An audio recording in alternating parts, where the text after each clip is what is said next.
तो दिल्ली एमसीडी उपचुनाव पर इस वक्त बड़ी खबर आ रही है। एक के बाद एक अब नतीजे आते जा रहे हैं, क्योंकि जनगणना जो है यहाँ पर मतों की गिनती जो है वो चल रही है। 7 सीटों पर नतीजे सामने आ गए। 7 सीटों पर यहाँ पर बीजेपी के उम्मीदवार जीत गए हैं। 3 पर आम आदमी पार्टी ने जीत दर्ज की है और 1 पर कांग्रेस और 1 पर AIFB की जीत दर्ज हुई है। तो अब सभी 12 सीटों पर यहाँ पर तस्वीर साफ हो गई है। पिछली बार से बीजेपी को यहाँ पर 2 सीटों का नुकसान हुआ है। रवीश रंजन हमारे सहयोगी लगातार नजर बनाए हुए हैं।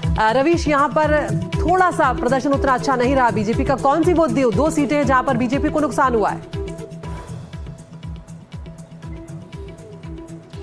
जी देखिए, सबसे पहली सीट है मुंडका, जो सीट है वो बीजेपी के पास में थी। वहां से विधायक चुने गए थे अनिल, और उनकी सीट पर बीजेपी को नुकसान उठाना पड़ा है। हालांकि जो मुंडका सीट है वो बीजेपी का एक तरीके से गढ़ मानी जाती थी, लेकिन वहां पर नुकसान उठाना पड़ा है। संगम बिहार जो सीट है वहां पर इनको नुकसान उठाना पड़ा है। तो ये 2 ऐसी सीटें हैं जहां पर नुकसान उठाना पड़ा है। भारतीय जनता पार्टी के जो प्रदेश अध्यक्ष हैं वो भी यहां पर पहुंच गए हैं और एक कंसोलेशन प्राइज कांग्रेस को मिला है। कांग्रेस को 1 सीट मिली है, जबकि जो 3 सीटें हैं उन पर आम आदमी पार्टी के लोगों ने जीत हासिल की है। हालांकि आम आदमी पार्टी को एक झटका चांदनी महल में जरूर लगा है। चांदनी महल में वहां से एक बागी उम्मीदवार हैं, वो वहां से जीते हुए थे और वहां वो पहले जो है सीट आम आदमी पार्टी के पास में थी, लेकिन वहां से जो है उनके जो सिटिंग विधायक हैं उन्होंने बगावत कर दी और अपना वहां से प्रत्याशी उतार दिया। हालांकि जो 2 सीटें हैं उसका एक शुरुआती जो